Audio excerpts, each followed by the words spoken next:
We currently have a bill that's being drafted that will go in front of the North Carolina General Assembly this spring.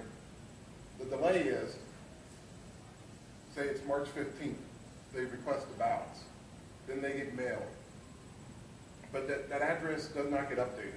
So say the person was in Iraq in 2008 or Afghanistan, now they're in the Philippines or South Korea, that ballot doesn't get there.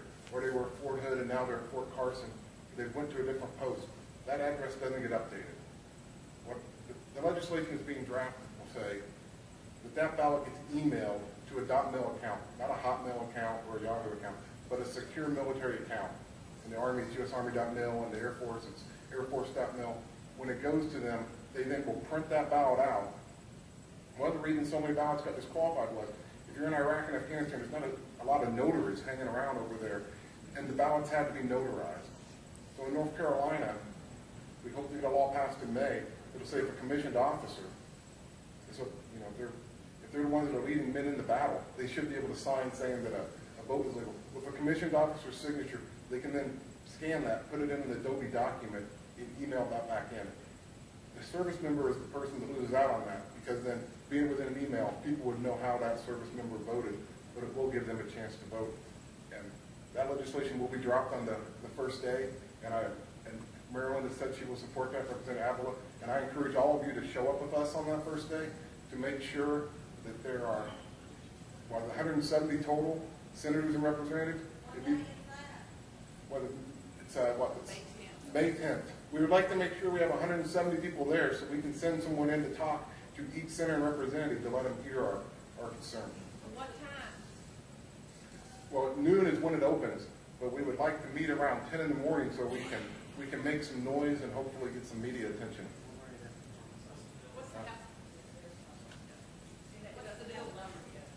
It hasn't been numbered yet. It's in drafting.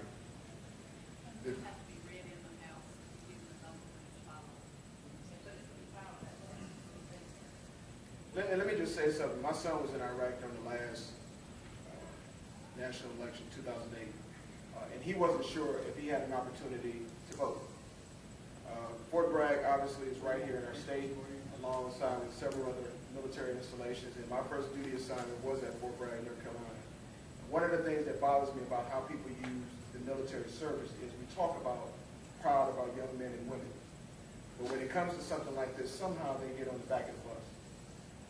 And we've got to put our service members on the front of the bus. This should be a no-brainer. As both an enlisted person as well as finishing up my time as a major in the United States Army, one of those commissioned officers that he talks about, we take an oath of office.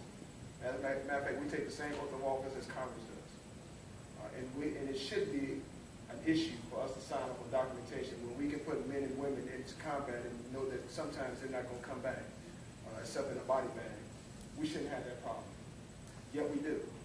And personally, I have a real heartache with how we treat our service members, because these individuals give up their lives. And many of them come back with post-traumatic stress disorder, and many of them are homeless. And many of them deal with many other issues that we don't talk about enough in our society. And they need to make sure that they're participating. It's because of them that we have the freedom we have. So we should never have an issue about making sure that they're included in the voting process of this country. Just shouldn't be an issue. And we should be able to wrap up enough people, more than 170, to get this pushed through. This makes good business. Do you have a question from the airport? Yeah. Yes, sir. How many military personnel are in North Carolina? How many military personnel are in North Carolina? It's not how many are in North Carolina, because when you're in the military, your actual record is your home record. I'm originally from Indiana. When I was stationed in Alaska, my home record was Indiana. I had the choice. I could have voted absentee back in Indiana, or I could have registered in that state. There's over 120,000 active duty people that call North Carolina home. Whether they are registered here or they're from Kansas or they're from Idaho, those numbers are, but how many North Carolinians are serving?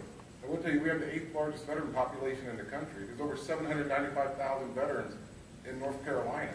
So that tells you that there's a lot of North Carolinians that are serving that might want to vote back here. And maybe they're not deployed this election cycle. Not every veteran is in the Army or the Marines. Some are in the Navy, and they're on ships that, even if they were stationed in North Carolina, if they're in the middle of the Indian Ocean or doing a patrol in the South Pacific, they can still vote through the technology, through email. That is the only way. How are you going to get mail to a ship in the middle of the sea? And then the mailman isn't going to swim out there and pick that mail up to bring that back to them. Electronically is the only way. I mean, realistically, you're probably talking about 175,000 votes.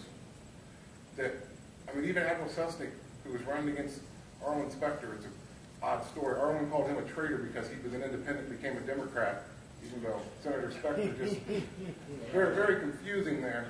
But even Admiral Cessnick said when he was in, Specter challenged him and said, well, you didn't even vote when you were in the Navy. He said, I voted. Apparently my vote didn't get counted.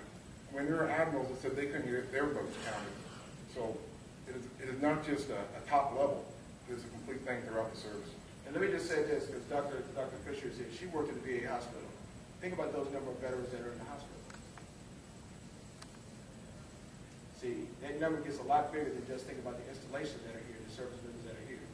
We're talking about veterans that are in the hospital. We're talking about people that are retired. And there's a lot of pieces to that, or recent retirees that we have the old address because they've come out of the military since 2008. So there's a lot of pieces to this. That's why I think it's sad that this is even a conversation piece because it should have been a done deal. But we're in that place and we just got to make sure that we make some changes here. Yes, sir. I was just wondering if other states have either tried or even passed similar legislation. Well, in North Carolina, in Wake County, you can actually fax and email the ballot back in. But in Guilford County, last fall, and Representative Avila and Dr. Fisher, and I went on an emailing frenzy. The Board of Elections guy in Guilford County said that it cost him too much to even mail the ballots out. And he is in charge of the National Association of Board of Elections, so he was controlling the whole country. And he wanted to say, just don't send out the military absentee ballots because they only came back at like a 25% rate in 2006 and 2008. And by the time you spend the stamps and you hire people to stuff, I mean, you can Google the Greensboro paper, and the article's in there. It was in September. It's just a waste of money. I mean, I would like to sell stamps in Guilford County because to send out 1,500 ballots, it cost him $3,000. And the return mail on that is free. So he's paying about $2 a stamp. So if you're looking for a new job selling stamps in Guilford County, apparently it's a great place to do that. But if you email them out, they know what ballots they are. The people that will receive the absentee ballots in 2010, it's already a list. The Board of Elections, all they got to do is tell the Army or tell the Department of Defense, all they have to do is then register with that email address. So no matter where they go, that they get that email. You can get email in a lot more places than you can get snail mail. I was just wondering if any other state has already adopted similar legislation. No, the federal government just in February passed saying that this is illegal. So now that the federal government doesn't control elections, the states control the elections, and in North Carolina, the counties control the rules to the election. So if the state can force the county to do that, otherwise there are certain counties that are controlled by parties that don't want veterans to vote. They won't pass that. And like Dr. Johnson said, they raised their hand to defend you. Can you show up on the 10th at 10 o'clock to make sure that their voice gets heard? Thank you. Thank you all.